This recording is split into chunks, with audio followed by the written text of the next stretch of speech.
वो जाने वाले हैं लौट के आ जा, यूं ना सताया करो तुम सनम।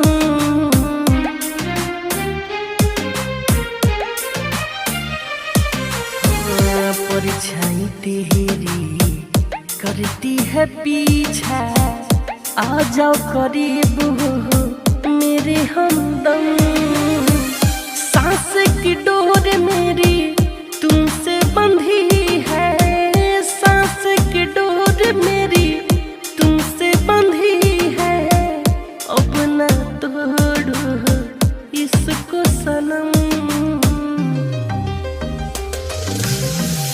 दिल की है गलती जो दिल लगाया है, अखियों को रोना पड़ा।